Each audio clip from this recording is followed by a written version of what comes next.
Taylor Swift is avoiding Blake Lively out in these New York streets. Vanderpump Rules, the reboot, has premiered and it has completely flopped. And then we have the Golden Globes, lots of discourse around the podcasts that were nominated for the new podcast category and some of the people that weren't nominated. So we're going to get into all of that. I have my thesis ready. We have a lot that we're going to get into and we're going to dissect, and I hope you're ready for it. So let's dive in, shall we?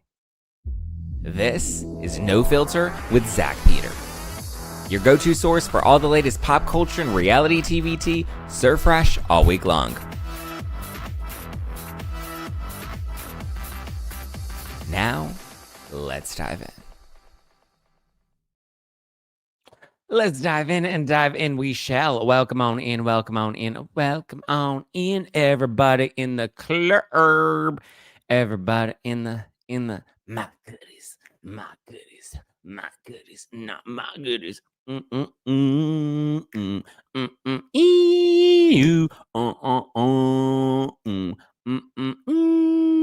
Yeah, Zack is not missing. Was I missing? Who thought I was missing, Urka? I didn't know I was missing. Have I been missing? Where have I been missing to? Christina says it's only 9:30 a.m. for me, but it is still the holiday season. So let's do this. Yay. I think my tree gets here today, you guys. I'm very, very excited. It's the holiday season, a whoop-de-doo and a tickety-tock and a da-na-na-na and a suck Santa's cock. That's not what I said, YouTube. What's up, guys? What's today? Wednesday. Sean and David are both moving this week, so it's a very chaotic week for them. But they will be back next week, so get ready. It ends with us balls. Oh my goodness. I'm still sad that we now have to wait an extra 2 months before we get into the trial. And it's funny, I guess the judge also recommended to Blake Lively that she settle this. He recommended that rather than dragging this out to trial, which won't be until next May, that it may be best that we just find a settlement. Like, that was the recommendation from Judge Lyman, and Blake Lively said, nope, not today, Satan. She said she wants her day in court. So don't expect a settlement anytime soon. I think Blake Lively and Justin Baldoni are both very, very clear about where they stand, and I think they both want to go to trial. So we'll have to wait and see how it goes. Can't wait. It's only 6 more months. Oh my god, I can't believe it's another 6 months, you guys. Can we really do this for another? It was bad enough when it was 3 months, and now we have another 6 months. Are we ever going to get to this trial? Is this ever going to be over? They can walk away and say no and walk out, but they got to do it. Yeah. Christina says they have to have at least one settlement meeting, even if it's just to say that they don't want to settle. Correct. So we'll see what happens. We'll see where it goes from here. Blake don't want to go to trial. She is the queen of redactions. We'll see what happens. She's trying to keep a lot under wraps, trying to keep a lot secret. We'll see. We shall see. Let's see. Do we want to talk Vanderpump Rules, or do we want to talk what's the other one? Vanderpump, the Golden Globes. I have thoughts on both of those. I did want to poke fun at this headline that I did see this morning that I figured you would appreciate. I was on Chef Stu's podcast. I guess it dropped on Monday, and it was about Meghan Markle's show. And I had some critiques and some thoughts about Meghan Markle's Netflix holiday special, and it's been getting picked up in the press. A loser, Zack Peter tears into Meghan Markle's Netflix special with blunt criticism. Dun, dun, dun. One of the loudest voices in the backlash is blogger and podcaster Zack Peter. At least they used a cute picture of me, right? Because I also saw... I hate when they use, look at this one. I hate when they use these old. I don't know what it is about this website that loves these photos of me, and not just like this blonde era, but like the lighting in these these photos. This was for my 30th birthday at the Bourbon Room. I did like a big live taping of No Filter, and the lighting and the photos and the coloring were just so bad. I get it that like these images are on Getty Images, but can I just say, can Sportskeeda, can you please like use more? There are better, more recent photos of me. Like, I'm not even blonde like that anymore. I haven't been blonde like that in years. Can we use a more recent photo of me? Because like these photos are just, and the lighting and the coloring were just so bad. Like so bad. And I got filler and I went to somebody new and I had a black eye. So like there was so much makeup under my eyes here. Like there was so much makeup just on in general because I was like trying to like balance my skin tone, but we also had to cover the bruise on my. I had a giant black eye. If I show you photos, it was from the filler. It like punctured something, and so yeah. But I did think the Meghan Markle headline was pretty funny. Yeah, I'm making headlines for the Golden Globes and for Meghan Markle and for the Miley Cyrus story. I had no idea was actually going to be as popular as it is. Like it's going viral on X right now, which was just funny. So it's just been quite the headline week. But yeah, Zack Peter didn't hold back during an appearance on Don't Let It Stew. Peter slammed the show for lacking purpose, delivering one of the harshest critiques. Like, I don't understand the value of this show. I don't get it. Who's watching it? Why are you watching it? He said before moving into a fiery assessment of Markle herself. Actually, let's play the clip. I'll play a clip from Don't Let It Stew, but I want you guys to actually go to Her at Media's YouTube channel so that you can watch it for yourself, because I think it's it was a fun episode and people have really been loving it and appreciating it. And listen, I love me some good social media discourse. Let me pull it up, and then I guess we can get into the Vanderpump Rules of it all. Here we go. Can we make it big? I think we can make it big. There we go. All right.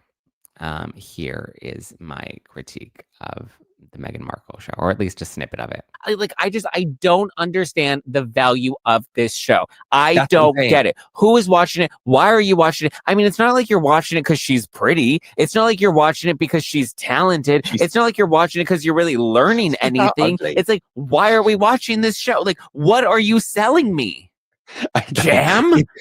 I know, but the thing about it is, and I've said this from fucking season 1, season 2, when she does a recipe, there should be a QR code. Or just put the recipe on the screen. But she calls herself a boss girl, entrepreneur, whatever. Like, what a fucking loser. Like, put the recipes on your website, and then people can go to your website to go and look at the recipes. Like, missed opportunity. And then people will buy all of your wickless candles on your website. I agree. And then you're driving traffic. She's not that bright. You know that? Now, here's another issue I spotted.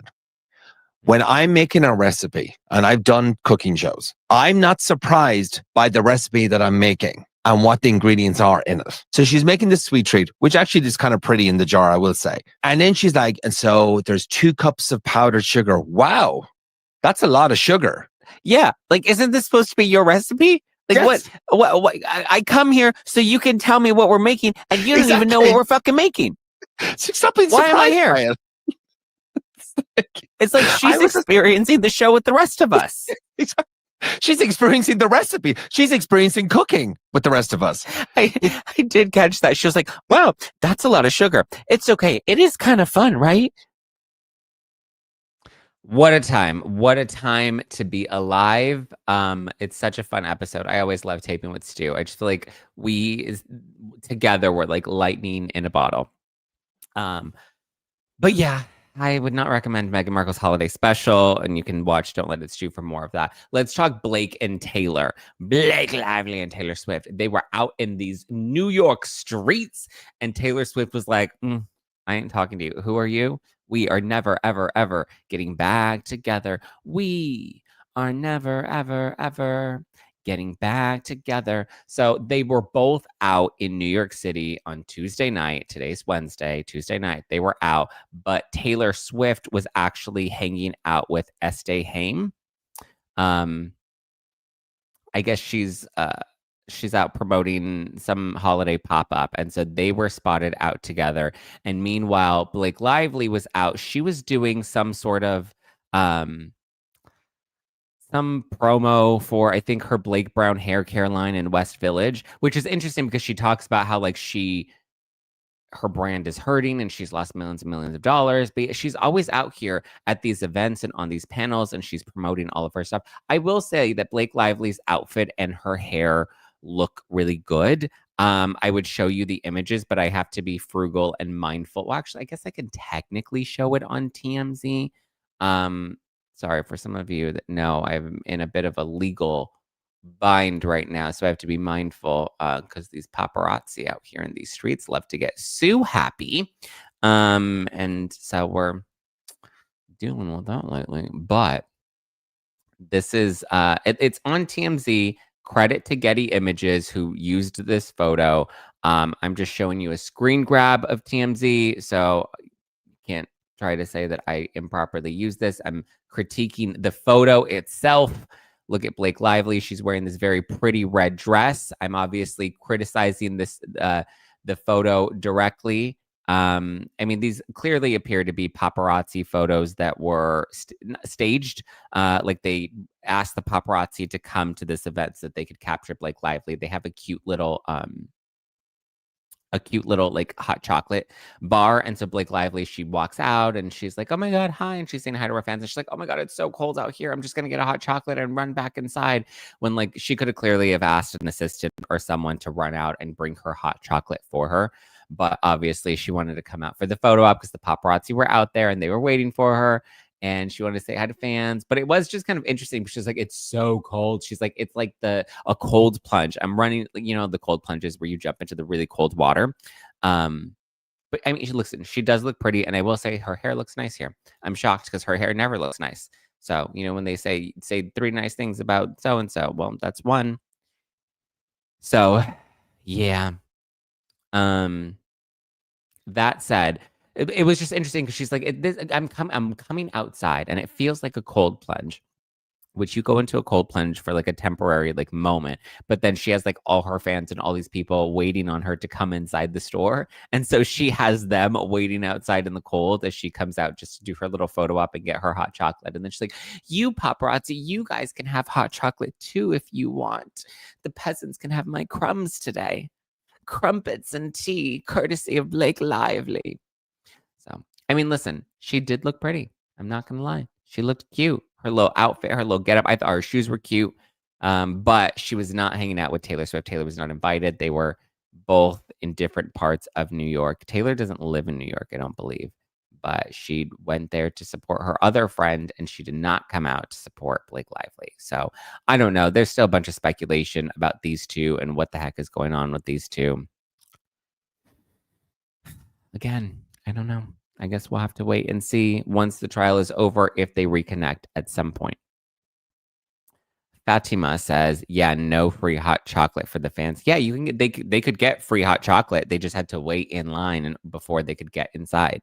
But they had a cute little hot chocolate bar. But of course, Blake Lively had to come out and do her little photo op and then go back inside because she wasn't going to hang out with the peasants out in the cold. How dare they?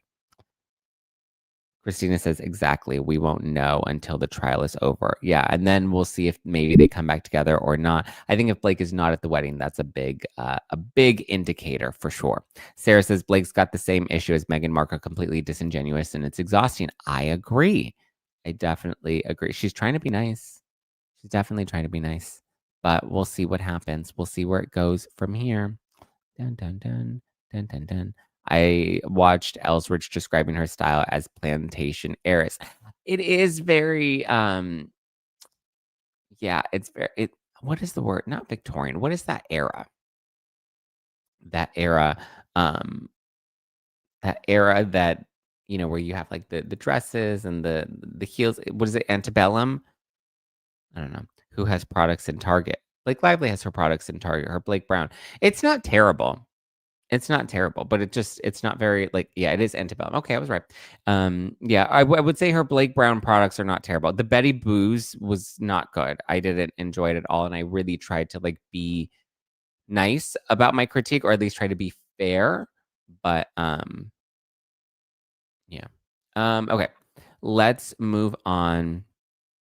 Let's talk about sex, baby. No, let's move on. I want to talk about the Vanderpump Rules flop of a reboot. I have so many thoughts about that. And then I want to get into the Golden Globe stuff because people are mad that Joe Rogan has not been nominated for a Golden Globe. And so I have a lot of thoughts and feelings about that. So we'll get into that in just a sec. But first, I just wanted to let you guys know the holidays are here and you can get what you need fast with Wayfair. Listen, we are just weeks away from the holidays. We are deep in holiday season. And listen, if you need bedding, if you need linens or decor to maybe spruce up the guest room because you know your mother-in-law is coming for the holidays, Wayfair's your one-stop shop. If you need some last-minute guest prep, you can refresh that guest room with some good bedding, some new throw pillows, maybe an accent chair, and you'll get it for way less. Like I said, I'm going to be hosting some holiday shindigs this season. And so I need some fresh barware. I need some fresh hosting platters.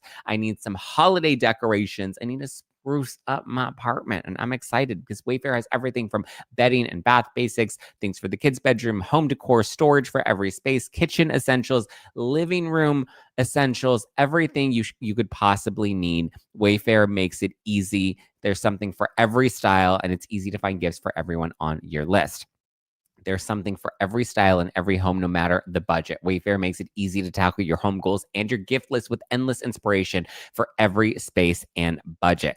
Fast and easy delivery. So even on the big stuff, you can get what you need when you need it, right? No more huge delivery fees for furniture. You get the big stuff like sofas, dining tables, beds, desks, and more shipped for free. Find all of your must-haves from furniture and decor to appliances and cookware all in one convenient place. Get last-minute hosting essentials and gifts for all of your loved ones and decor to celebrate the holidays with Wayfair for way less. Just head to wayfair.com right now to shop all things home. That's Wayfair, WAYFAIR.com. Wayfair, every style, every home. Go lock in those savings, baby. Lock in those savings. And listen, this time of year can really throw you off, right? It can throw off your schedule, can throw off your routine. Schedules change, days get busy, and it can even feel harder to stay consistent with what you want to accomplish, even if it comes to your body goals, your fitness goals, your wellness goals. And that's exactly why having a little structure can make a huge difference. With all the holiday gatherings and travel, it's easy for routines to slip. So a little structure can go a long way to help you feel on track. This season gets full quickly, so staying mindful about your weight goals can feel very tough, but having a plan makes it a lot easier. I was literally just talking to someone the other day, and she said that she does her best when she has a clear plan in place, especially during the holidays.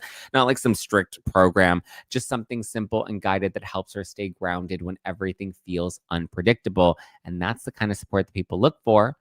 And that's why they're turning to LifeMD. It gives you medical weight loss that fits into your day without overwhelming you. Everything is super easy to follow. It's designed to work with your routine. Even as your routine changes, you start with a short confidential quiz about your weight loss goals, then schedule a virtual visit with a board-certified doctor who reviews everything. And if you're eligible, an FDA-approved GLP-1 like Wegovy may be prescribed. LifeMD will work with your insurance, or they can work with you on alternatives and discounts if a GLP-1 is not covered. Prescriptions can be delivered to your home or can be picked up at your local pharmacy, so convenience is key. And right now, LifeMD is offering a holiday and New Year's sale with 50% off their weight management program plus free shipping, which makes getting started easier and more affordable. Just visit LifeMD, that's LIFEMD, lifemd.com/nofilter to activate the offer. Go to lifemd.com/nofilter right now. Read all warnings before using GLP-1s. Side effects may include a risk of thyroid C-cell tumors. Do not use GLP-1s if you or your family have a history of thyroid cancer. But definitely give LifeMD a try. Check them out, lifemd.com/nofilter. And then, dun, dun, dun, as we know, things do get busy. Things can feel a little overwhelming. And with everything to stay on top of this holiday season, for me, especially, keeping my home tidy can fall onto the back burner. I know you feel me, right? Especially with me and my 2 large pups at home, I'm constantly cleaning up after them. I have to clean up after myself and them. And then I discovered HomeGlow. HomeGlow is a 5-star home service platform dedicated to making your space clean and tidy. With their easy online booking capabilities, you can instantly schedule top-rated cleaners in your area for a special occasion. Or you can book them regularly with the Forever Clean membership. To schedule a cleaning, you can simply go to HomeGlow's website to choose a day and a time that you're looking for and the duration of the cleaning that you need to match with the cleaner. Schedule as quickly as this week, or get on top of your New Year's goals and get next month on the calendar right now so you can check it off your to-do list early. Like I said, I got some shindigs to host, so I think I might do like a deep cleaning before and then a nice little spurse afterwards. So if you're like me and you want to take home cleaning off your plate this holiday season, try HomeGlow. Head to homaglow.com/nofilter to get your first 3 hours of cleaning for only $19. That's HomeGlow, HomeAglow.com/nofilter. Okay, who here, raise your hand, who here watched the Vanderpump Rules reboot? I did it, and I did it for you, not because I wanted to, not because I want to do it again, but listen, I want to make sure that I did my homework before really ripping into this show. And listen, we have some numbers, we have some stats, and they are not looking too cute. Vanderpump Rules season 12, which is the reboot season with a whole new cast, is down in viewership by 78%, okay, from season 11.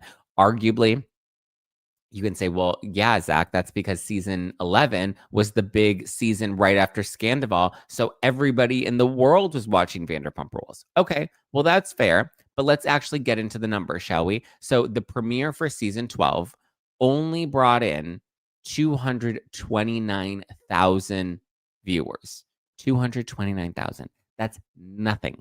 Nothing. That is the lowest watched Bravo show last week, which was the premiere week. We'll see what week 2 brought, but I would imagine week 2 brought in less ratings than week 1 because everybody was interested to see what the new Vanderpump Rules was going to bring. So if we just got in 229 at the premiere, that's really where you're at your height. The premieres and then the finales, sometimes the reunions, those are where you get your spikes in numbers, not mid-season. Episode 2 and 3, you're not going to have the numbers that you got on premiere night. So this is crazy, right? Now, this is 78% down from season 11. But again, that was the season fresh off of Scandival. So everybody and their grandma was watching Vanderpump Rules. That brought in 1.3 million for the season 11 premiere. Okay, well, then let's take it back to season 10. Before Scandival ever happened, right when Vanderpump Rules was really kind of struggling to find its footing again, because we had just lost Stassi and Jax and Kristen in season 8. So we had seasons 9 and 10, and those were where Vanderpump Rules was kind of struggling a little bit. Luckily, we had the scandal of the divorce between Katie and Tom. Like, there was just a lot that was going on. So season 10 did kind of bring some interest, and that premiere brought in 840. So Vanderpump Rules was still one of the most watched shows on Bravo in the last couple of years. Now, people are also saying, well, you have to factor in Peacock, and more people are watching Peacock, and less people are watching live TV. Very true. And Lisa Vanderpump, they did a party, which was interesting that they had this party not the week of the premiere, but the week of episode 2. They had a party at SUR. I don't know how far in advance that party was planned, and whether that was like a missed opportunity. It seemed like an influencer party. I was not invited. I don't expect to be invited to any Lisa Vanderpump events after she was awful to me at the Vanderpump Villa season 2 party that was hosted by Hulu. And listen, I love Hulu. I'm very grateful that they invite me to these things. I have a great relationship with Hulu. Lisa Vanderpump, however, I was honest, was not nice to me at all. She had 3 opportunities where she could have interacted with me and deliberately looked at me, ignored me, would not speak to me. It was awful. But that said, my criticism of Vanderpump Rules has nothing to do with my personal experience with Lisa Vanderpump. I still try to give her the benefit of the doubt, and I watched the Vanderpump Rules reboot. I watched it a week late, but I watched the premiere last night. It didn't hook me. It didn't do anything for me. It wasn't exciting. I didn't care. enough about this new cast and this new crew. And I'll get into my thoughts on why I think it didn't work, why I think it's going to struggle, and what I think they could have done better. But just to combat the argument about, well, Peacock, everybody watches everything on Peacock now, and nobody really watches Bravo. And Lisa Vanderpump at that party did say that it was the #1 show streamed on Peacock. It was the next day. So if it premiered on Tuesday, then Wednesday is when they would have had the numbers, and they're saying that it was the highest, it was the most watched show on Peacock. It's very easy to fudge those numbers, or not fudge them, but to like kind of tweak them. It's like when Amazon Prime came out and they said, oh my God, Blake Lively's Another Simple Favor was the #1 movie worldwide. Yeah, on Amazon Prime. How many things are people realistically watching on Amazon Prime? So yeah, it's going to be the most watched thing on Amazon Prime because it's going to be the #1 thing worldwide because there's no other premiere that's happening. And Amazon Prime isn't the top destination that people are watching shows and movies. It's just not. They may have a couple of good shows, and every time there's a new premiere, obviously those numbers are going to go up for that premiere. So it's going to be the #1 watch thing for that night. It's like Meghan Markle in her With Love Meghan season 1, where they were like, oh my God, Meghan Markle was in the top 10 of Netflix shows. Well, yeah, because people were interested, and then the interest wasn't there. So it kind of fell off. And that's why she didn't stay in the top 10 for very long. She was very, like, within a matter of days, Meghan Markle's show was out of the top 10. So you can take these numbers and, use them to fit whatever. But so I pulled up the entire history of all 12 seasons of Vanderpump Rules, and we're going to go through each of them to show you just how bad of a premiere and flop season 12 was. Season 1 premiere, okay? This is what, over 12 years ago.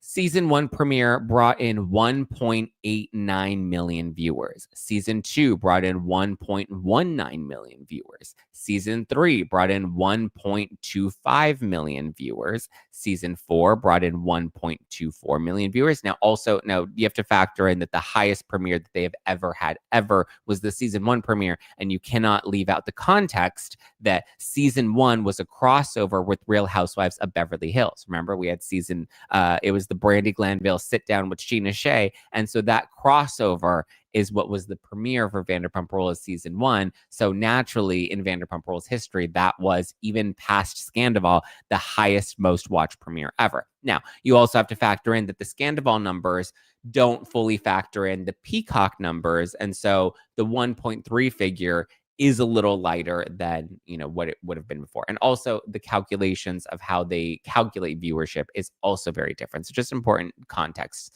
that you have to bring in. So season 4 was 1.24. They had an uptick in season 5, which was 1.44. Season 6 stayed on par with that with 1.39 million viewers. Season 7 brought in 1.25 million viewers. So Vanderpump Rules across the board for the first 8 seasons was clearing a million. The closest they got to 2 million was season 1. And then I think factoring in Peacock, probably also, I would say season 11 as well. But it was clearly always clearing a million viewers overall. Okay. Season 8 was 1.27. And then they had their biggest decline in ratings for season 9. And season 9 was after they fired Stassi, Jackson, Kristen. So without the 3 of them, and arguably season 8 was a bit of a struggle too, because remember, they tried to bring in all of those new cast members and the cast just didn't fully gel, whatever. They cut Stassi, Jackson, Kristen. So then season 9 came out, and that had 640,000 viewers for the season 9 premiere. Season 10 had a bit of an uptick. I think that was like the Katie Maloney, Tom Schwartz divorce, and that's the Raquel and Tom Schwartz thing. And then by the end of season 10 is when we got Scandival, the last minute finale. Season 10, so that season brought in 840,000 viewers for the premiere. And then season 11, again, because everybody in the world was watching Vanderpump Rules after Scandival, brought in 1.3 million viewers. Now, all of that said, factor in all of those numbers and say, okay, maybe the last couple of seasons, that was a fraction in comparison to what was being watched on Peacock. Peacock numbers are not going to make up for this level of a decline. And I would imagine that it will continue to decline as the weeks go on. Okay, 200,000 is crazy. When the lowest Vanderpump Rules has ever brought in for a premiere was 640,000, and that's because they lost a big chunk of their core star cast. 229,000 1,000 is wild. That is a stark decrease. That is a stark incline. So yeah, maybe a little jarring or a little exaggerated, be like down 78%, because last season was, the tail end of Scandival, right? But this is crazy. Danny says, I like it. I feel bad that they didn't switch the name. I'm gonna get into this, Danny, and I want everybody to get out their handy dandy notebooks, because I'm gonna give you my thesis and I'm gonna get into this, because the show itself is not good. Anybody that is saying that it's good, I think you're trying to convince yourself that it's good. It's not good. I watched it this morning, and I can confidently now, and I didn't watch it at night. I didn't watch it with a glass of wine. I watched it with a clear head, some coffee, and I really wanted to digest the episode. It was really, really bad. Okay. It was not a good show. It's not good reality TV. I think it's going to really struggle to hook the audience. And I'm going to give you all of my thoughts, feelings, vibes, because there are a lot of them. This is my Vanderpump Rules thesis for why it was a total disaster. Okay. First off, number one, Vanderpump Rules should have marketed season 11. That was last season. I said this from the beginning. This is not a new take. I have said this for the last 2 years since Scandival. Season 11 should have been marketed as the farewell season. Bravo should have gone in saying, we had the height with Scandival. This is the season following Scandival.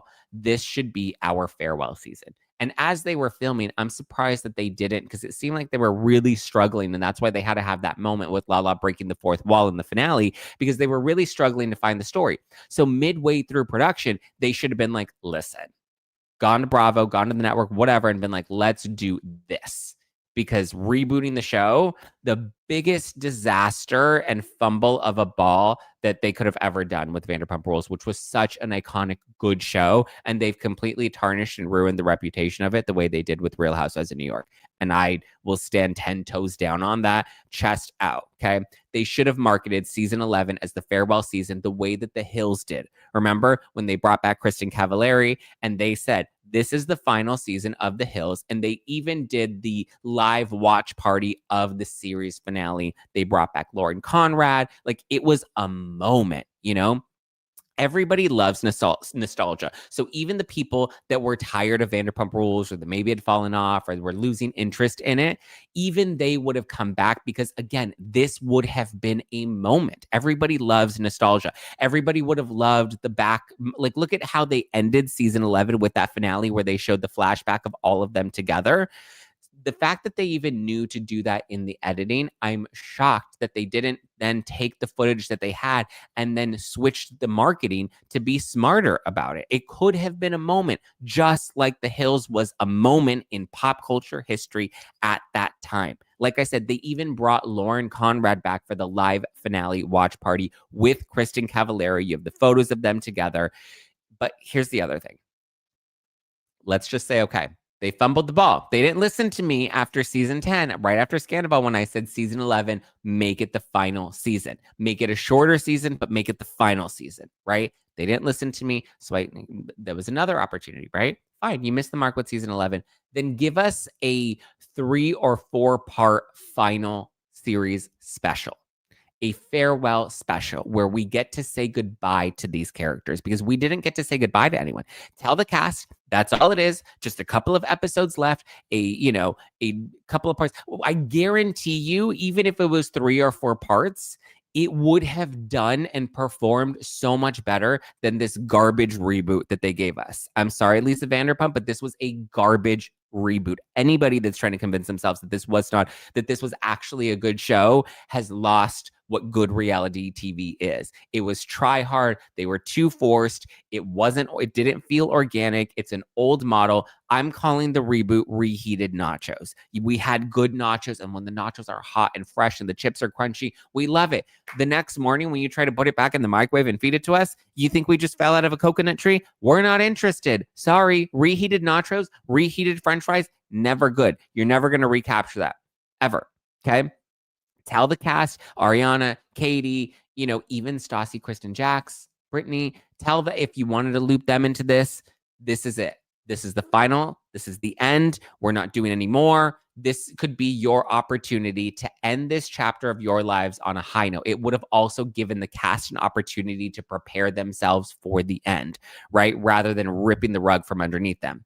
And listen, when you know that it's the end and this is your Super Bowl, you're going to bring it. You're going to show up. You're going to give everything, even if it's not to have like a big final blowout. We didn't need the drama, right? I think we would have still watched just for that goodbye moment, just to have our heartstrings pulled on and to have an opportunity to see them sail off into the sunset, right?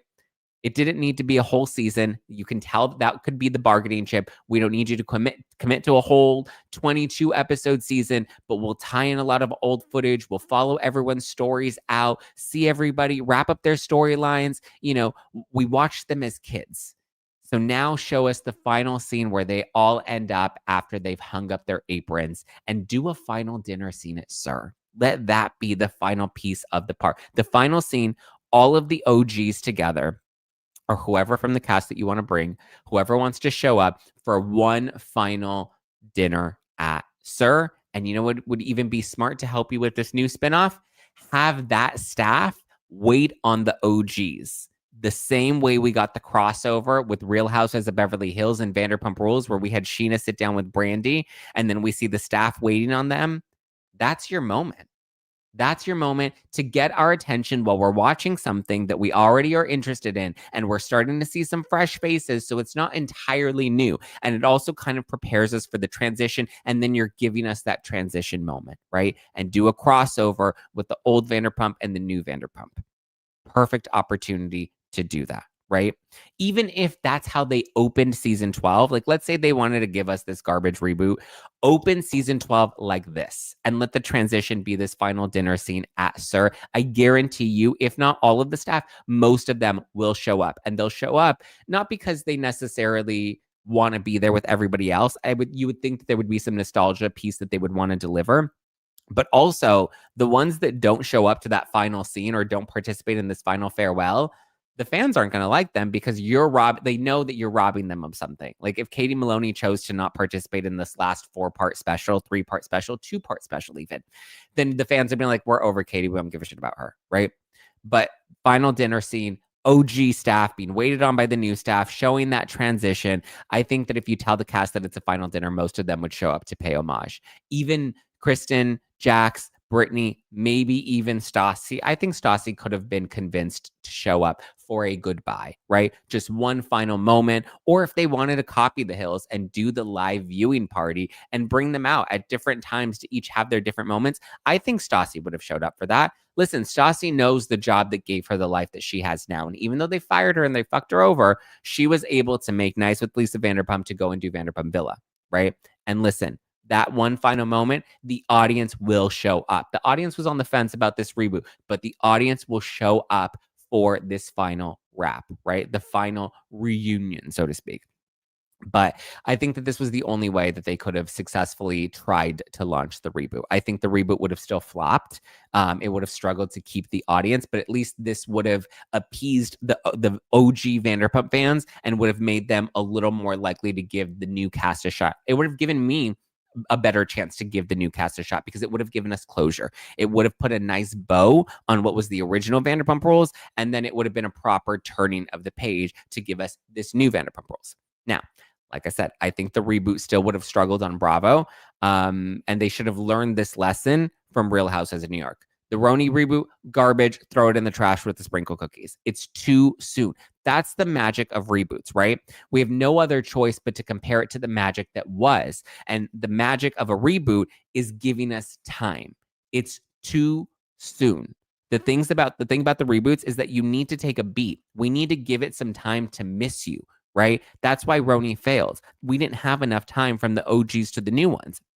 Let the show wrap. Again, stop canceling these shows so abruptly and then like trying to figure out how to reheat the nachos.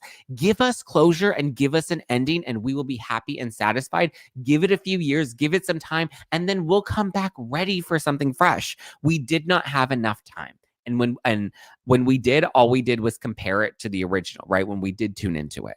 The other issue with Vanderpump Rules specifically is that this model of waiters and waitresses and hostesses trying to make it in Hollywood, it's old and it doesn't work in 2025. And we shouldn't have done it in 2025. I think we should have given it several years before. Like, look at Real Houses of Dallas. People are now missing that. People are now wanting to bring back Dallas because they miss Dallas, right? Show reruns, let us kind of capture what that was, and then find a way to redo it. I think it works with Housewives. Vanderpump Rules, I think it would have been a struggle. We would have had to really analyze the culture and the market and figure out what would work in a Vanderpump Rules style model, right? But like this model of Vanderpump Rules, it was exciting 12 years ago. It was different. It was unique. But the issue is, since Vanderpump Rules premiered, we then got Watch What Happens at the Abbey or Low End Beach Club, Very Cavallari. All of these shows that tried to replicate the magic that was Vanderpump Rules, but it never could because it was trying to be Vanderpump Rules. It was trying to compete with Vanderpump Rules, and Vanderpump Rules was just lightning in a bottle, but it was lightning in a bottle because it was a cultural moment. It was where so many people were young and aspirational, and they wanted to be actors. They wanted to be musicians. They wanted to do all of these things. And that alone should have been the sign. All these other failed shows should have been the sign that a reboot of Vanderpump Rules would not work. It just wasn't going to work. It's been tried. If What Happens at the Abbey and Low End Beach Club and Very Cavallari and even Real Housewives of New York, those were all great case studies for you to look at, indicating that this show was going to fail from the start. You had all of the signs. I was calling it. I was saying all of the signs are there. This show is going to flop. It's going to tank. And they're like, no, let's invite influencers for a dinner at Sir and have them take photos of it. You think anybody that's watching any of those cute influencer stories or photos really believes that the show should be watched now because some Instagrammer posted a photo about it? You think we just fell out of a coconut tree? We know that you invited them. We know that you gave them free food and free drinks. And we know that you gave them a selfie photo opportunity with Lisa Vanderpump so that they'll promote her show. We know how the game works at this point. We know how influencer marketing works at this point. We've become too savvy to that. Now, arguably, I get invited to these events. I love going to these events, but I only pick the events with the shows that I actually believe in, right? You're not going to hook me with a Lisa Vanderpump selfie. A lot of people, I think, would like a Lisa Vanderpump selfie and they want to kiss the ring and they want to be nice to her. I will say, hey, when I saw her at the Vanderpump Villa event, she was horrible to me. She was awful. She was such a bitch. And you know what? I like Vanderpump Villa. I'll pimp out Vanderpump Villa. Love Stassi. Love Hannah and Hagen. I'll continue to promote the show out of my own organic interest in it. But I will still call out what a terrible person she was to me at that event. I'm somebody that's always going to keep it real. If I didn't like a show, I'm not going to tell you guys to watch the show if it wasn't actually good. If there wasn't anything that hooked me in it, I'm not going to push it. I'm just not. Whereas I think other people would rather continue getting invites to these events to continue to get their selfies with Lisa Vanderpump. And at this point, I think the audience has gone too savvy where they're not going to believe any of these influencers anymore, right? Because they're there for the free food and the selfies and the free drinks. I will only go to something that I actually care about. I will only promote it to you and share it with you if I actually think there's value that it will bring to you, right? I'm telling you, Vanderpump Rules, the premiere was not it. Right? So all of the case studies that we had, Abbey, Low End Beach Club, Vanderpump, Very Cavallari, Roni, all of those would have indicated that this show was going to be a struggle city from the start. You didn't even incorporate the old cast. Have we not seen those failures? Look at the Charmed reboot, right? Let's go into scripted for a second. When the Charmed reboot happened and pissed off the original Charmed cast members, Shannon Doherty, Rose McGowan, Alyssa Milano, Holly Marie Combs, Charmed was an iconic show. They did not incorporate any of the original Charmed women and didn't listen to any of their criticism with this. And I think Holly Marie Combs had the best analysis of like, we worked so hard, we built that show on our backs, and now you're just going to steal that and think that the audience is just going to show up for you because you're going to work off of our hard backs. No, you have to merge again. If you didn't give us this final wrap up, special, then incorporate the old cast some way so that we have a merger, we have a transition, we have a passing of the baton in some way. It just, there were so many fumbles. I don't know who ran the marketing. I don't know who thought the promotion that they're doing was the smart way to do it. It's just not. It's not smart. It's not sloppy. And it's disrespectful to the audience that made this show. Then we have something like Next Gen. Okay. Next Gen, a case study in what went right? It was a smart concept. Why? Because it was different. It was fresh, but it also captures that nostalgia, right? We have the housewives that are making cameos. We have Kim Zolciak. We have Meredith Marks. We have Candy Burris. We have, who else is in it? Teresa Giudice, right? We have the housewives that make cameos. So we have a little bit of that, like, oh my God, our favorite housewives are coming on the show to do a cute like scene with their kids, right? Especially since housewives, we're seeing less scenes with the kids because a lot of the kids don't want to be on housewives anymore, or the moms want to protect their kids. So we're seeing less of those. So to see those moments are wholesome and they're fun, right? Or in some cases, like Ariana outing that Kim, takes her money, great television, compelling, right? We see the dynamic between the mom and the daughter. And then we have the Real House kids. We watched them grow up. We saw them as kids. We're already familiar with them. And so we already have a slight interest in them, right? We've already seen, Candy's daughter. We've already seen Kim Zolciak's daughters. We've already seen Brooks make some scenes on Real Housewives. We've known Gia forever. So we're kind of interested in them. We already at least know who they are. They're somewhat of a tie. Genius idea. It took the elements of things that are successful and it gave us something new with the familiar touch. The other thing with Vanderpump Rules is the audience, right? And part of why I think the show is going to struggle is I don't know who this show is made for. Because if you're just trying to reach where we were all at 12 years ago, we're not there anymore. So the old audience has grown up. We're not in the same place. We're not growing up with the servers. We can't relate to them in the same way. We were building alongside of them. Many of us were struggling with them. Many of us were trying to build something for ourselves and being young and dumb and going through these relationship problems. So it was relatable, right? But so we are not in that place. We don't care to see that shit anymore. But the reason you're not going to hook the younger audience with a show like this is because the culture has shifted over the last decade as well. These people don't want to be actors and singers. They want to be influencers. They want to be reality stars. They want to have a personal brand. They want to have a podcast of their own where you know them and their name and they're famous, right? So then, you know what? Lean into that. Because at least that's where the culture's at. I don't think the audience will care very much about that sort of struggle, but at least it's something that we can understand because it's what we're seeing on the market right now. It's what we're seeing reflected in the culture right now, which was not a thing a decade ago, right? I don't believe any of these people really want to be actors. I don't believe any of these people really want to be musicians. When you see Tom Sandoval still wants to be a fucking musician. That was so real. And they believed that there's Sheena dancing on the bar at Sir. These new cast members would never do that because they don't want to be cringe. That's what was great about the original cast members is they didn't give a fuck about being cringe. They gave a fuck about being stars in Hollywood. Right? That's what they wanted. So they gave everything that they could so that they could pay their bills and get their gas to go to their auditions. This new cast doesn't want to be cringe. Their faces are so fucking fake and they're all glammed and it's not. And so you need to then reflect what the culture is now, right? Everybody has Botox and filler. Everybody, it's different. The culture has shifted. And it's obvious that they want to be influencers. Lean into that. Again, I don't think the audience will care very much, but at least it's something that we can understand. I don't believe any of these people want to be actors and musicians. I'll just say that. They want to be the next cast of Vanderpump Rules, which is also why this model doesn't work.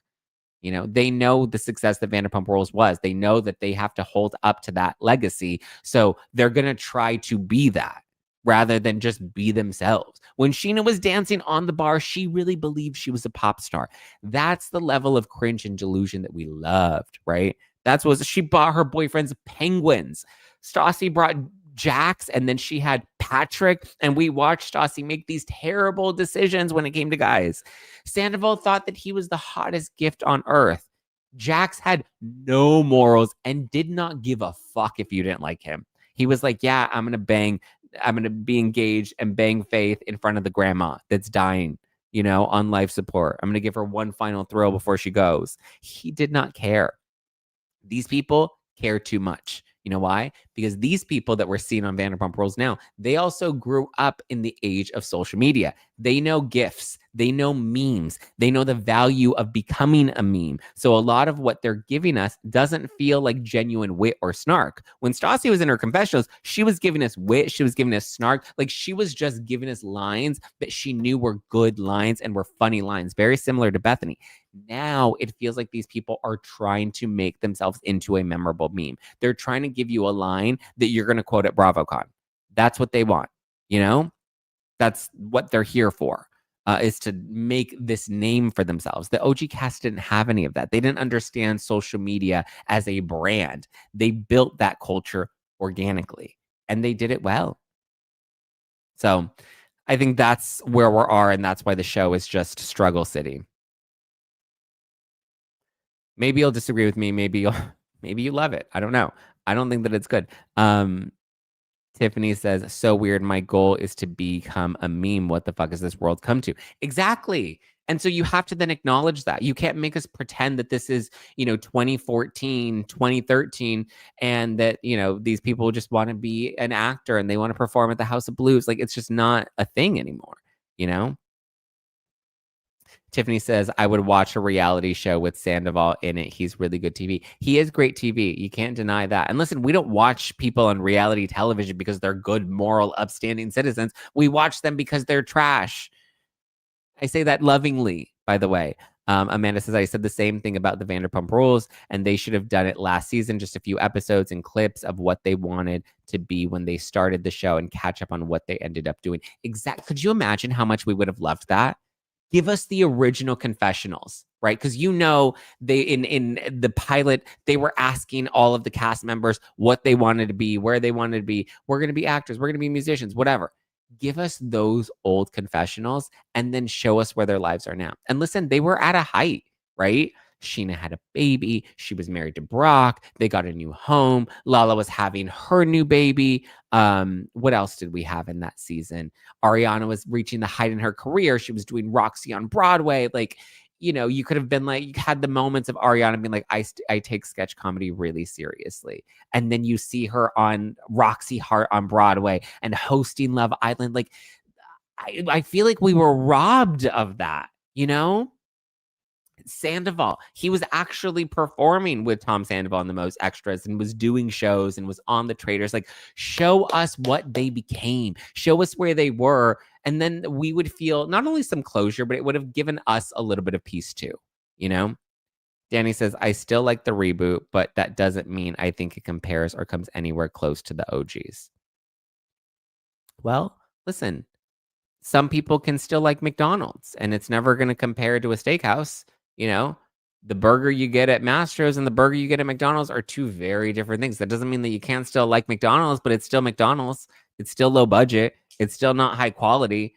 It's fine. It's fast food. It does its job. You can enjoy the fry. But, it's still not good, right? It's not quality. It's satisfaction in the moment. It's quick, cheap, fast food. But, my dog loves a plain double hamburger. Like on a plane? Like an airplane? Because he spelled it Plane, Christina. Shout out to Christina and Laura in the live chat. Our mods. We love the mods. Shout out to the mods. Okay, let's talk about the Golden Globes.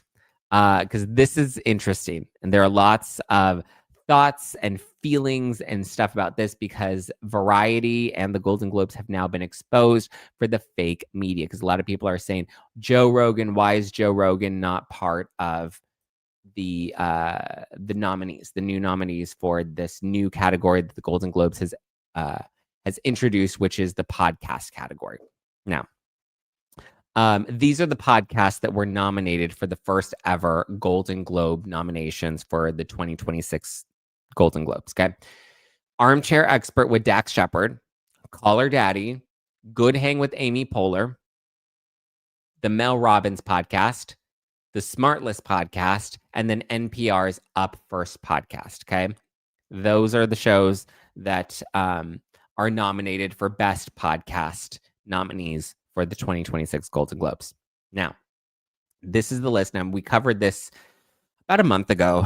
The full list. They picked 20. The Golden Globes announced 25 podcasts that would be eligible. And of those 25, it was what?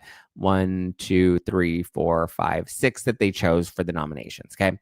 It was 2020 by ABC News, 48 Hours by CBS, Armchair Expert with Dax Shepard, Call Her Daddy, Candace with Candace Owens, Crime Junkie, Dateline NBC, Good Hang with Amy Poehler, Morbid, Mr. Ballin podcast, Pardon My Take podcast, Pod Saves America, Rotten Mango, the Sean Ryan Show, Smartless, Stuff You Should Know, The Ben Shapiro Show, The Bill Simmons Show, The Daily by the New York Times, The Joe Rogan Experience, The Megyn Kelly Show, The Mel Robbins Podcast, The Tucker Carlson Show, This Past Weekend with Theo Vaughn, and Up First with NPR. Now, I did predictions back then, and I said all of the celebrity podcasts were going to make it. I said Dax Shepard was going to be on the list. I said Caller Daddy was going to be on the list. Amy Poehler was going to be on the list. I said I could see, what's her name? Mel Robbins on the list. The only celebrity podcast I didn't foresee was Smartless, because I forgot that had Jason Bateman. I didn't remember, like I knew the name Smartless, but I don't listen to Smartless. So obviously Smartless would have been an easy shoe-in. And had I remembered that was Jason Bateman's podcast, obviously my prediction of all of the celebrity podcasts absolutely were going to be put forth. Joe Rogan was never going to make the list. Megyn Kelly, never going to make the list. Tucker Carlson, Candace Owens, never going to make the list. Sean Ryan, never going to happen. They were never going to be in the top nominees. The Golden Globes is not about politics. The Golden Globes is not about culture necessarily. It's about Hollywood celebrities and pop culture. So of course they're going to want everyone that's a name in pop culture, that's celebrity, that of course is also going to be, that's going to make sense for their audience. So Dax Shepard, Alex Cooper, Amy Poehler, Jason Bateman, all of them shoo-ins. Mel Robbins, I feel like arguably has become like a guru, but she's also in the celebrity category now. People really know her. I'm surprised Jay Shetty wasn't on this list. However, I predicted that I said that it was either going to be the New York Times, NPR, or Pod Saves America. I said one of those three will also make the list as well. Ultimately, it ended up being Up First from NPR. It wasn't The Daily, and it wasn't Pod Saves America. I'm surprised that Pod Save America wasn't added on there, but maybe they didn't want to go full political. Now, so in order to be part of that 5, you needed to first be on this list of who they would approve. And these are the names that they announced. They made it seem like they were making an effort to allow conservative voices to come up for the nomination. And a lot of people were really shocked that Joe Rogan and Theo Vaughn, who are in the top 5 worldwide podcasts, why they were not nominated. Now, they were not nominated because they didn't pay for it. Okay. This is what people don't realize. You have to pay to be considered for a Golden Globe. So up front, once you get announced on this list of 25 names, they're basically saying, hey, you're the people that can now pay us for us to consider you as, a Golden Globe winner. Okay. There's an upfront $500 fee that you have to pay. You have to pay $500 right out the gate just for them to even consider you. Okay. Then after the $500 just to be considered, so all of these 25 podcasts had an opportunity to pay $500, many of which I assume said no. Candace, I'm sure, said no. Theo, I'm sure, said no. Tucker, I'm sure, said no. Rogan, you can be damn sure is like, I'm not going to pay you $500 just for you to look at me. Then after that, there's a $5,000 fee to upload your project to the Golden Globes screening platform for visibility amongst the Golden Globe voters. Okay. So then you have to pay $5,000 for visibility, for them to even be able to see what you're all about, what your content is, not to factor in the money that you have to invest in. I would imagine these people have teams, but that's still money of an investment that you have to pay people to put together these packages to then upload for the Golden Globe screening platform, right? You want that visibility. That way, the people that are voting, the Academy, they know who you are and they're familiar with your show and they can make a decision on whether or not they're going to vote for you. Okay. Then, so you have the $500 up front to be considered, $5,000 to upload to the screening platform. Then you can pay $25,000, right? What a stark jump that is. You can pay $25,000 to be a panelist on a variety panel to promote your show for consideration, which also comes with press coverage from Variety. And you also get like a full page ad for consideration of your show for the Academy. And then you get social media posts for promotion. So it's more visibility. But that's crazy. And so that's why when people see these variety panels, like there was one with Blake Lively. I remember the one where she's pregnant. She's wearing that like sparkly dress and the big chunky heels. The one where she said she takes authorship over a project. So most people don't realize those panels are not real. Like, yes, technically you're watching the panel, but those panels are usually sponsored in some way, or there's a celebrity hook in some way. So usually brands or in this case, studios, like movie studios, TV production companies, networks, they'll pay someone like Variety so that they can then host this panel. And this is how Variety makes their money. And then they give these people in these movies coverage. So it's paid coverage, it's paid media, but they'll pay. I'm just giving this for an example. I don't know this for fact, but I'm just to make, let's say Blake Lively's doing a movie. Let's say it's Another Simple Favor. Purely examples, right? And let's say the production company behind Another Simple Favor is like, okay, we want Blake Lively to be on this Variety panel so that she and Brandon Sklenar or Michelle Maroney can sit on this panel to promote the movie. And so they'll pay Variety to have Blake Lively and Brandon Sklenar on the panel so that they can talk about the movie, right? Or in other cases, and which I think may have been the case with Book Bonanza, with It Ends With Us, Blake Lively went and she brought Isabella Ferrer and Brandon Sklenar and Colleen Hoover. In those cases as well, sometimes they're not sponsored, but sometimes the event coordinators, like Book Bonanza is obviously an event that they're trying to sell tickets to.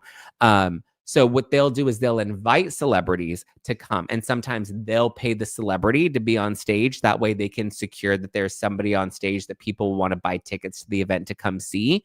So in some cases, the event will pay a celebrity to show up.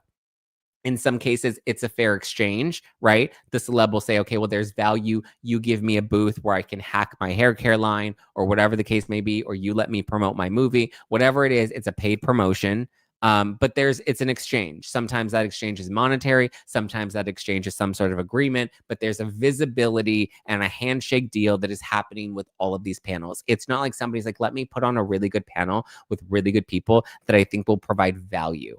No, it's rarely ever that. It's usually in this cases paid. Whereas these Variety panels, you're seeing you have to pay $25,000 to be a panelist so that Variety can promote you or promote your show for consideration with the Academy.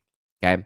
Then after that 25,000, you have an opportunity to do 35,000, which will get you your own 15-minute conversation hosted by Variety. So you're not just a panelist. This is your panel. This is your sit down with Variety. So for $10,000 more, you get to own the panel. The panel is all yours.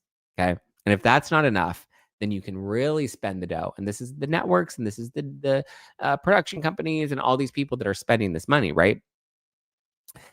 You can pay $75,000. This is how much faker it all gets. You can pay $75,000 to get the Variety Creative Impact Award in podcasting, which would come with totally organic coverage in Variety because they're going to want to feature the award winner.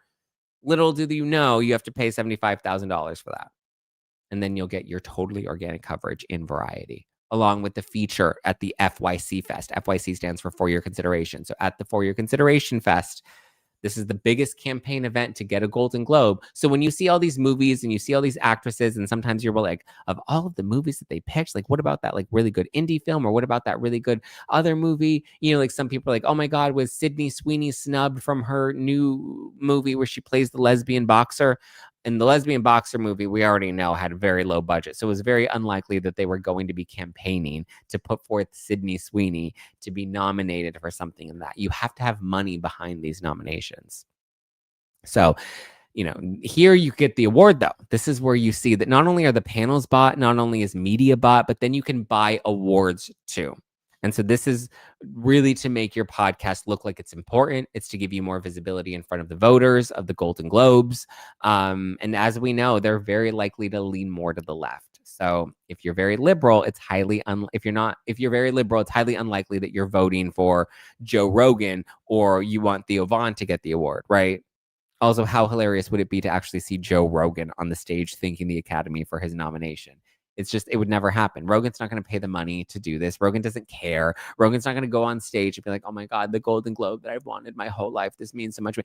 Rogan does not give a fuck, because when you meet Oz behind the curtains, you see it ain't that real at the end of the day.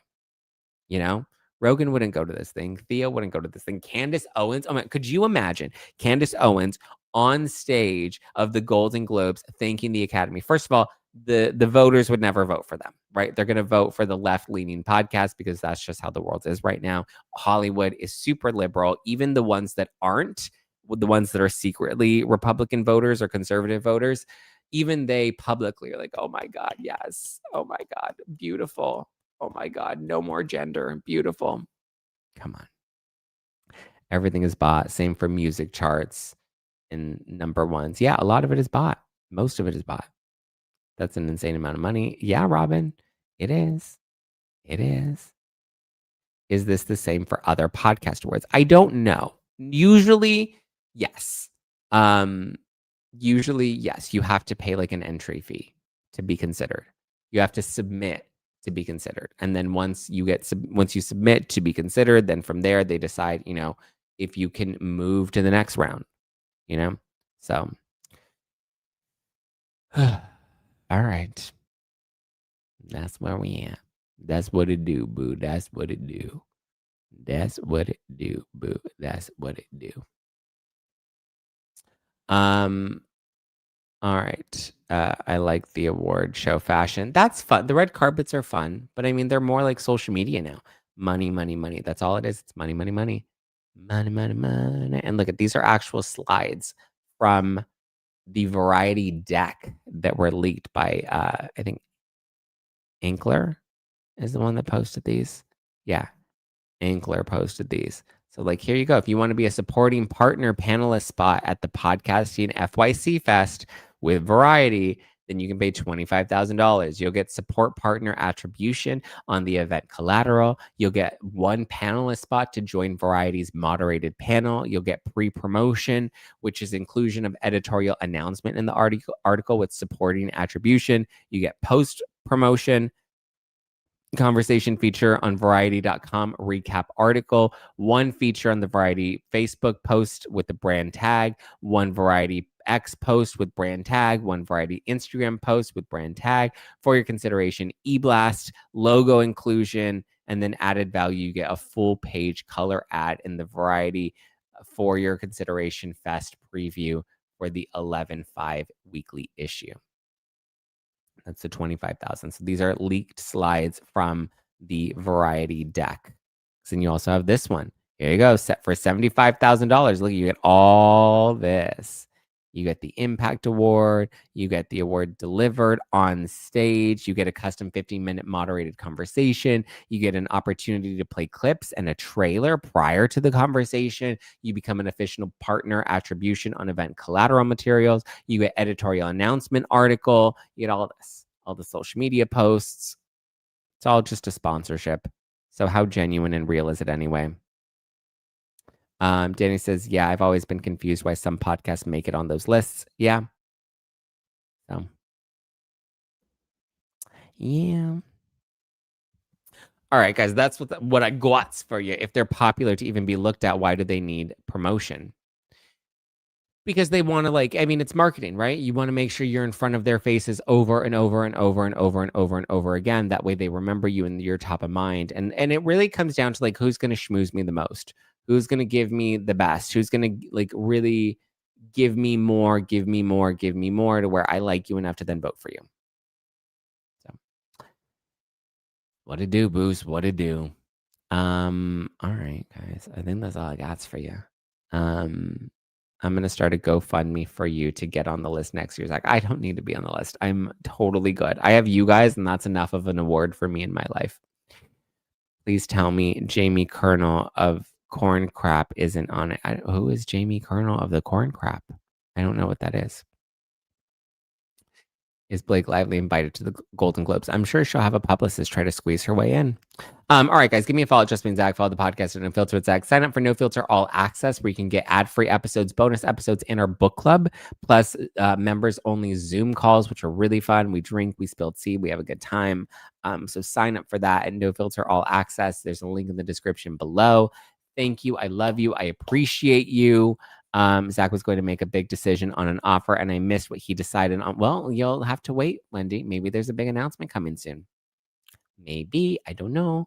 All right, guys. I love you. I appreciate you. Give me a follow, Just Being Zack. Hit the like button on the way out. Leave an Apple Podcast review so I can give you a shout out. If you're listening to this on Apple Podcasts, please leave me 5 stars, drop a review, and let me know what you've been enjoying about the show. If you're listening or watching this on Spotify, hi, drop a comment below. And so I can respond. Sometimes you guys leave shady comments. Don't respond to that.